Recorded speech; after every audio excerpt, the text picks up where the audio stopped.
Bonjour, je suis content de vous retrouver. Aujourd'hui, on parle de problèmes de douleur à la colonne vertébrale et les conseils que je vais vous donner, oui, sont inspirés de vos questions que vous m'avez posées sur les réseaux sociaux. Vous pouvez trouver plusieurs des conseils, des exercices que je vous donne aujourd'hui dans mon livre 99 façons de soulager les douleurs au dos et au cou. Et vous vous souvenez que ces conseils et ces exercices ne remplacent pas les recommandations d'un professionnel de la santé. Alors, la région lombaire, on a 5 vertèbres qui sont schématisées ici, qui s'articulent avec le bassin, qui s'articulent avec la région dorsale. On n'est pas très loin des côtes, mais on est en bas des côtes.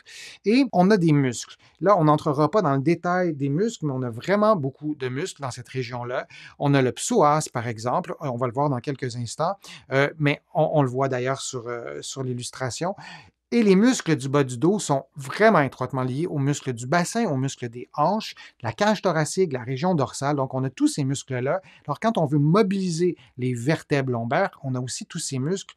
Et on a aussi des petits muscles, on a les multifides, on a des muscles qui sont en profondeur qu'on doit aussi relâcher si on veut permettre aux vertèbres de bouger normalement, parce que s'il n'y a pas de raideur articulaire, si les articulations entre les facettes articulaires, donc ce que j'ai ici, ce que je vous montre, je vais vous le montrer comme ça, donc avec les facettes articulaires comme ici, si tout est beau, tout est bien, il n'y a pas d'arthrose, il n'y a pas rien, il n'y a pas d'inflammation, il n'y a absolument rien, mais on a des muscles hyper tendus, ben, ça ne bougera peut-être pas si bien que ça. Donc, on doit tenir compte aussi des muscles. Donc, on doit se détendre soi-même aussi. On essaie de ne pas être stressé, de ne pas être tendu lorsqu'on fait, par exemple, des exercices. Je vais vous en montrer quelques-uns, des exercices qu'on peut faire pour mobiliser la région lombaire. Alors, je vous en montre un. Flexion du rachis, c'est vraiment très, très simple. Donc, vous faites une espèce de boule avec vos genoux et avec le bas du dos. Vous le faites coucher sur le dos et vous relâchez. Évidemment, pour certaines personnes, cet exercice-là, il est trop facile, il est trop simple. Mais pour d'autres, des personnes qui ont une raideur importante à la région lombaire, on commence par ça. Et ce mouvement-là mobilise pas tant que ça la région lombaire, en tout cas pas de façon exagéré, mais on a un effet sur la musculature, on a un effet sur les fessiers, on a un effet sur les muscles extenseurs du dos. Alors, c'est une bonne façon de mobiliser la région lombaire. Couché sur le dos, on n'a pas le poids du corps, donc c'est souvent un peu plus facile de le faire comme ça. Il y a un autre mouvement aussi qu'on peut faire qui est vraiment très simple, c'est la rotation du rachis. Donc, on va faire une rotation. Et là, si je vous posais la question, est-ce que la rotation que vous voyez en ce moment, elle est spécifique à la région lombaire ou non? Et je suis curieux de voir vos réponses. Qu'est-ce qu'on bouge lorsqu'on fait une rotation comme ça? Évidemment, on bouge la tête, évidemment, on bouge les épaules et évidemment, on bouge l'ensemble de la colonne vertébrale. Le fait de faire l'exercice en position assise, on ne voit pas très bien que on voit que je suis en position assise, on voit un peu la chaise en noir, fait en sorte au moins qu'on ne bouge pas plus bas que le bassin. Le bassin est immobilisé, mais la région lombaire, elle n'est pas spécifiquement bougée, elle est mobilisée plutôt. Donc, on veut se concentrer lorsqu'on fait le mouvement de rotation, de vraiment, on peut même mettre les mains sur le ventre ou sur au niveau de la taille pour s'assurer que cette région-là aussi va être mobilisée. Donc, vous mettez vos mains ici, vous mettez vos mains au niveau du bassin et avec vos pouces, vous tentez de sentir qu'il y a vraiment une rotation au niveau de la région lombaire. Alors ça, c'est un autre exercice qu'on peut faire. On a des exercices d'inclinaison. Je vous l'ai souvent montré pour d'autres régions du corps, notamment le cou. Vous mettez vos poings vis-à-vis le nombril ou un peu plus bas ou un peu plus haut et l'axe d'inclinaison doit s'effectuer vis-à-vis le nombril. Je vous disais tout à l'heure, est-ce que vous pouvez mobiliser la vertèbre L5, L1, L2?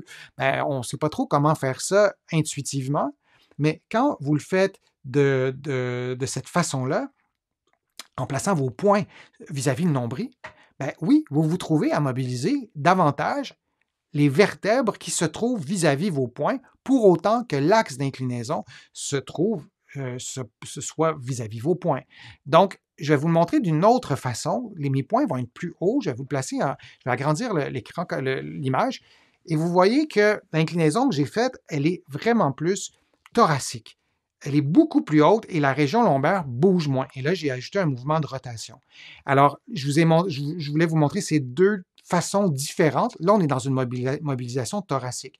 Je vous la montre comme ça et pour que vous puissiez la comparer avec la région lombaire. Si je vous l'avais montré sur la vidéo entre un peu plus haut ou un peu plus bas, un petit peu en bas du nombril ou un peu en haut, vous n'auriez peut-être pas vu la différence, mais sur votre corps à vous, vous allez voir la différence si vous déplacez vos poings 1 ou 2 centimètres plus bas ou 1 ou 2 centimètres plus haut que le nombril. Vous allez sentir dans votre dos que ça ne bouge pas au même endroit et vous faites cet exercice-là, évidemment, en position assise. Sinon, c'est beaucoup moins efficace. Mouvement d'extension.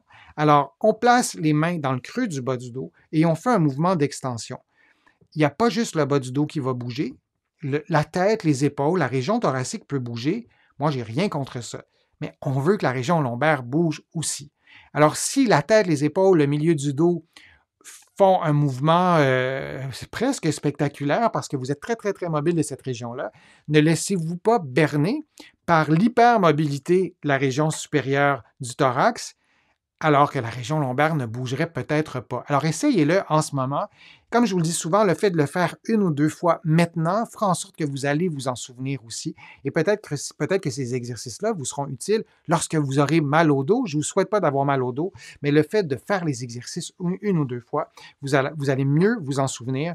Et on veut vraiment s'assurer que la région lombaire bouge pendant l'exercice. Alors, je vous invite à au moins tester votre mobilité et comparer si ça bouge autant à gauche et à droite. Et vous allez peut-être avoir une surprise et peut-être qu'il y aura des asymétries. Et je vous invite à les corriger et à consulter un professionnel de la réadaptation.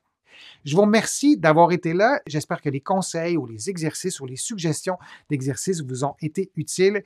Si vous avez envie de me poser des questions, vous pouvez le faire sur le fil de discussion. Je lis toutes les questions. Je réponds à quelques-unes des questions et sinon, j'essaie d'y répondre dans des vidéos comme j'ai fait aujourd'hui.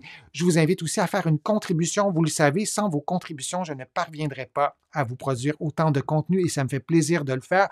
Vous pouvez faire une contribution directement sur YouTube en cliquant sur le petit cœur j'aime. Vous pouvez aussi le faire sur mon site web, le www.denisfortier.ca. Vous allez voir, c'est simple, vous cliquez sur contribution et vous allez pouvoir aussi sur mon site web vous abonner à l'infolettre. Vous allez trouver aussi beaucoup d'informations dans mes livres que vous allez trouver au Québec, mais aussi de l'autre côté de l'Atlantique, notamment mon livre qui s'intitule « 99 façons de soulager les douleurs au dos et au cou ». Et vous allez trouver aussi les autres de mes livres aussi avec d'autres renseignements, d'autres conseils.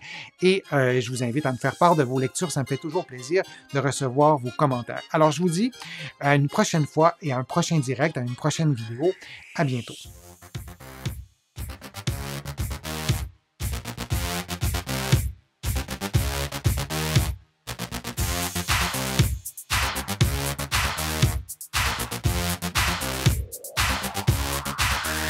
Shh.